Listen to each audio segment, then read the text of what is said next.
Il était une fois, dans la petite ville tranquille d'Enugu, une famille que tout le monde admirait. Monsieur et Madame Okafo étaient des parents gentils et travailleurs, et leurs enfants, Amara et Mako, étaient de la fierté du quartier. Amara, l'aînée, était une fille joyeuse dont le sourire pouvait illuminer une pièce sombre. Mako, le plus discret, suivait toujours sa sœur comme son ombre. Si Amara riait, Mako riait aussi. Si elle pleurait, il essuyait ses larmes. Ils étaient inséparables. Leurs parents, souvent occupés à travailler pour subvenir aux besoins de la famille, laissaient Tamara et Mako seuls à la maison l'après-midi. Ils jouaient ensemble, se racontaient des histoires et parfois restaient simplement assis en silence. La nuit, ils partageaient le même lit, se chuchotant leurs rêves et leurs peurs. Un après-midi, Mako entra précipitamment dans la chambre d'Amara, les yeux brillants d'excitation. «Amara, regarde ce que j'ai!» dit-il en brandissant un smartphone brillant. Leur père le lui avait acheté récemment. Ce jour-là, Mako l'avait emmené à l'école, et des garçons plus âgés lui avaient montré comment visiter des endroits étranges sur Internet, notamment des sites réservés aux adultes. «Qu'est-ce que c'est?» demanda Amara, toujours curieuse. «Regarde», répondit Mako en grimpant sur son lit. Il ouvrit son téléphone et lui montra une vidéo. L'écran affichait des images étranges d'adultes faisant des choses qu'aucun des deux ne comprenait. Amara fronça les sourcils. «Qu'est-ce qu'ils font?» demanda-t-elle. «Je ne sais pas», répondit Mako en ricanant. «Mais c'est drôle, ça me fait du bien. Regardons en plus.» Il sourit doucement. «Moi aussi, mon corps se sent bizarre», ajouta Amara, captivé par l'écran du téléphone. Et ainsi, ils continuèrent. Au début, ce n'était que de la curiosité, comme observer un animal étrange dans la forêt. Ils ne comprenaient pas ce qu'ils voyaient, mais ils ne pouvaient pas s'arrêter de regarder. Chaque vidéo amenait son lot de chuchotements, de rires et de sensations étranges. Plus ils regardaient, plus leur lien se renforçait. Cela devint leur petit secret, quelque chose qu'eux seuls partageaient dans le silence de leur chambre. Les enfants Okafo avaient entamé un voyage qu'ils ne comprenaient pas totalement, un voyage qui allait tout changer. Les jours devinrent des semaines, puis des mois. Leur petit secret grandissait, tel une graine plantée dans un sol fertile. Chaque après-midi, lorsque la maison était silencieuse et que leurs parents étaient absents, ils s'asseyaient ensemble devant l'écran. Chaque vidéo éveillait en eux de nouvelles sensations. Curiosité, confusion et une excitation étrange qu'ils ne pouvaient expliquer. Une après-midi ensoleillée, Marco se rapprocha d'Amara et chuchota. «Essayons ce qu'ils font.» Amara cligna des yeux, son cœur battant la chamade. «Et si maman découvre?» «Component placement», demanda-t-elle, sa voix à peine audible. «Elle ne le saura pas», répondit Marco avec confiance. «C'est juste toi et moi.» Amara hésita, son esprit envahi de questions, mais elle faisait confiance à Marco. Il était son ombre, son partenaire dans tout. Elle hocha lentement la tête et ils décidèrent d'imiter ce qu'ils avaient vu. Au début, cela ressemblait à un jeu, juste un jeu idiot. Amara s'allongea sur le lit, souriante, et Marco la positionna bien, comme il l'avait vu dans les vidéos. Ils rirent et se taquinèrent, s'arrêtant chaque fois que l'un d'eux devenait trop nerveux. À partir de ce premier jour, ils ne purent plus s'arrêter. Ils continuèrent chaque après-midi, lorsque leurs parents n'étaient pas à la maison. Et graduellement, ils commencèrent même à le faire la nuit, sans que leurs parents ne s'en aperçoivent. Ils partageaient la même chambre et le même lit. «C'est un peu douloureux», disait Amara, mais Marco, qui profitait déjà du moment, utilisait ses mains pour couvrir sa bouche, afin qu'elle ne crie pas. Monsieur et Madame Okafo restaient dans leur chambre, dormant, inconscients de ce qui se passait dans la chambre de leurs enfants. Ils croyaient que Marco et Amara dormaient bien comme eux. Mais les années passèrent, et lorsque Amara eut 14 ans et Marco 12 ans, leur secret s'était enfoui plus profondément qu'ils ne l'avaient imaginé. Ce n'était plus un jeu, mais quelque chose qu'ils ne savaient pas comment arrêter. La nuit, allongés dans leur lit, le poids de leurs actes pesait sur leur cœur. Amara fixait le plafond, sa poitrine serrée par la culpabilité. «Marco», chuchota-t-elle une nuit, «penses-tu que c'est mal?» Marco fut silencieux un moment avant de répondre. «C'est juste nous, Amara. Personne d'autre ne le saura.» Leur lien, autrefois innocent et pur, les retenait prisonniers. Ils ne savaient pas comment échapper au piège qu'ils avaient tissé. Et ainsi, ils restèrent silencieux portant leurs secrets comme une lourde pierre dans leur cœur. La maison tranquille qui autrefois semblait être un refuge sûr était désormais une cage. Quelques années passèrent encore. Amara était devenue une belle jeune femme de 18 ans, et Marco, maintenant âgé de 16 ans, avait grandi et sa voix avait mué. Mais leur lien, construit sur des années de secrets, restait intact. Les jeux autrefois innocents qu'ils avaient joués étant enfants s'étaient transformés en quelque chose de beaucoup plus dangereux. Un soir, Marco était assis sur le lit d'Amara, son visage sérieux. « Amara, dit-il doucement, je pense que nous devrions utiliser une protection. C'est plus sûr. Essayons comme nous l'avons vu dans ces vidéos. » Les yeux d'Amara s'agrandirent. « Protection? Marco, es-tu fou? Et si quelqu'un te voyait l'acheter ?» Marco sourit, essayant de la calmer. « Ne t'inquiète pas, je ferai attention. Personne ne saura. » Le lendemain, Marco se rendit à la pharmacie, son cœur battant alors qu'il s'approchait du comptoir. La pharmacienne à peine lui jeta un coup d'œil en lui remettant la petite boîte. Soulagé, Marco rentra chez lui en glissant la boîte profondément dans sa poche. Mais en entrant dans le salon, il ne remarqua pas qu'elle était tombée de sa poche sur le sol. « Marco, qu'est-ce que c'est ?» La voix tonitruante de M. Okafo remplit la pièce. Il tenait le paquet, ses yeux brûlants de suspicion. Marco se figea, son esprit cherchant une excuse. « C'est pour un projet scolaire ?» balbutia-t-il. « Cours de sciences. » M. Okafo fronça les sourcils, mais ne poussa pas plus loin. « Fais attention à ce que tu apportes dans cette maison, » avertit-il avant de jeter le paquet sur la table. Terrifiés par ce proche incident, Amara et Marco décidèrent d'être plus prudents. Mais lorsque les préservatifs n'étaient pas disponibles, ils continuèrent sans eux.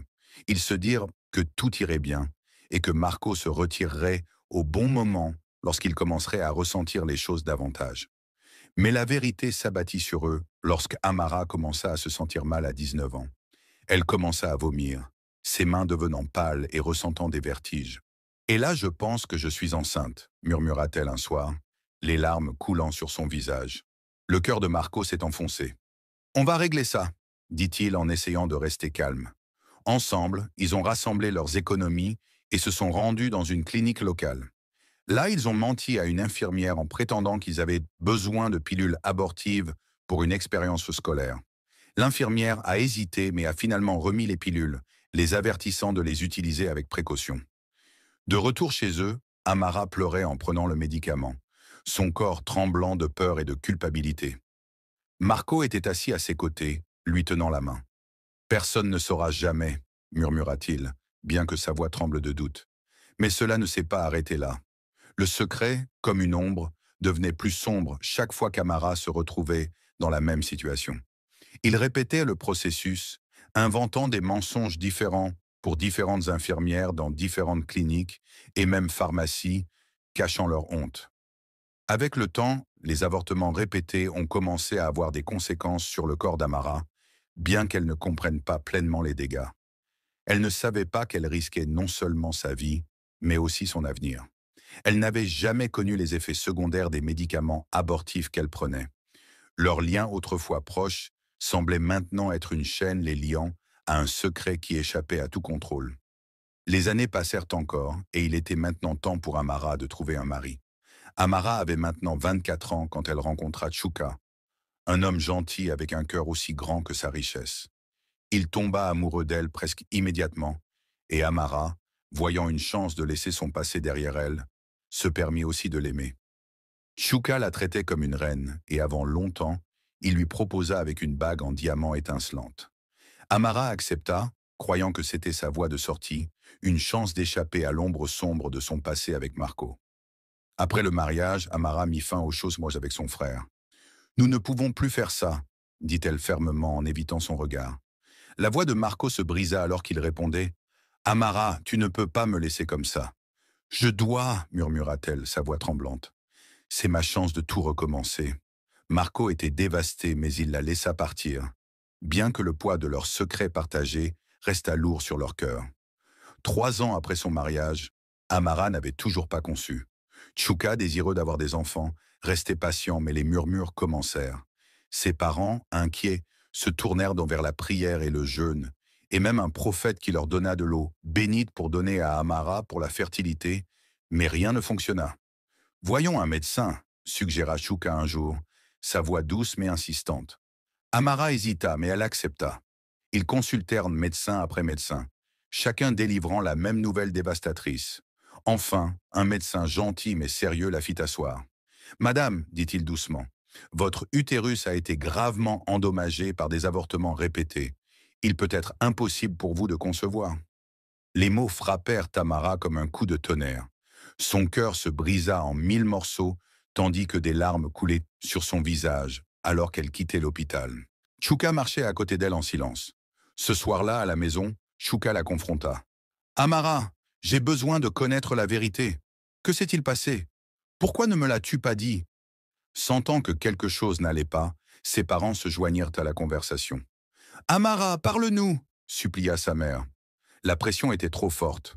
En sanglotant, Amara finit par s'effondrer. « Marco et moi, nous avons commencé quand nous étions enfants, admit-elle d'une voix tremblante. J'ai été enceinte plusieurs fois et j'ai avorté. Je ne savais pas quoi faire d'autre. » Les pleurs de sa mère remplirent la pièce, bruts et déchirants. « Oh mon Dieu, mes enfants !» cria-t-elle en se tenant la poitrine. Son père resta figé, le visage pâle, comme si toute vie l'avait quitté. Shuka fixait Amara, son expression mêlant choc et trahison. « Tu m'as caché ça pendant toutes ces années ?»« Je suis désolé, » murmura Amara, à peine audible à travers ses larmes. « Je ne savais pas comment te le dire. » La maison, autrefois remplie de bonheur, était désormais envahie par la douleur, la colère et le silence. La vérité, enterrée depuis si longtemps, venait enfin d'éclater au grand jour, et son poids était insupportable pour tous. L'air dans la pièce était lourd de silence après la confession d'Amara. Les sanglots de sa mère résonnaient encore, tandis que Shuka restait pétrifié, incapable de parler.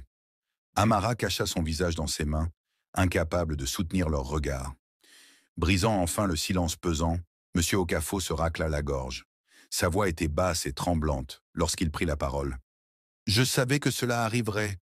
Depuis la naissance de Marco. » Ces mots étaient chargés de culpabilité.